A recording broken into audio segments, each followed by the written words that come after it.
just like the graphic says, like a bad home inspection, not all of them are gold.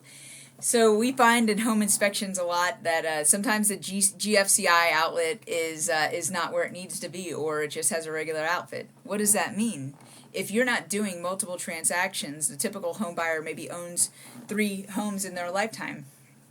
So if you're not doing this all the time, what does that mean? Is it a deal killer? Is it a deal breaker? And that's where I come in. Having a good buyer's agent who will fight for you and negotiate for you means everything to getting to the closing table. So if you didn't know that a GFCI is only $100 or more or less, you may say, well, this house has electrical problems. I'm going to back out of the contract and lose my earnest money deposit. That's a big deal. You've got to navigate that a little smoother. We can keep that earnest money deposit and have the sellers fix these things. Every transaction is a little bit different, but a GFCI usually is not a deal killer. A water heater doesn't have to be a deal killer if it needs a new water heater. Insurance is cracking down on water heaters. It's cracking down on electrical issues. It's cracking down on the roof. So I know how to navigate that here in the Emerald Coast of Florida. So those are the most common things we see is some wood rot around door frames. We're seeing a lot of water heaters that are out of date or have leaking. If the faucet outside leaks, insurance doesn't like that. Or if there's a slight leak underneath the sink, insurance does not like that. Insurance doesn't want any water flowing in that house. It doesn't want any electrical grounds to be open for the most part. And these are fairly simple solutions, especially I have a contractor for plumbing. I have a contractor for electrical that get work done very inexpensively. So if we do have to come out of pocket for a repair to get us to the closing table, it doesn't take much to do that. And any time I can negotiate for the seller to cover some things for us, I always will. So yeah, there's a lot of things that can come up. Not all inspections are good, but I'm ready to navigate whatever comes our way during the inspection, and I can tell you what's a deal killer and what's a not.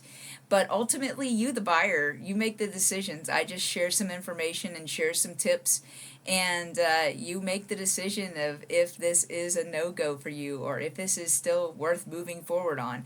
Most times, there's nothing we cannot solve. There's no solution that we cannot come to for a home.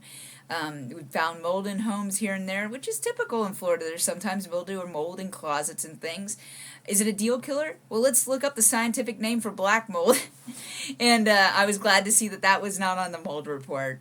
And there's all kinds of information on the internet, and there's mold remediators that we can call and ask. I have experts, and I have shopped most of them to find out which ones are good, well-reviewed vendors that do not charge you an arm and a leg. So I've spent a lot of time talking to mom and pop shops and finding out which ones personally do the work and personally are licensed. And I love to employ those types of people when moving forward throughout transactions. The ones who are not going to gouge us, the ones who are going to do the work the right way the first time and give us honest quotes, because that's really what it is.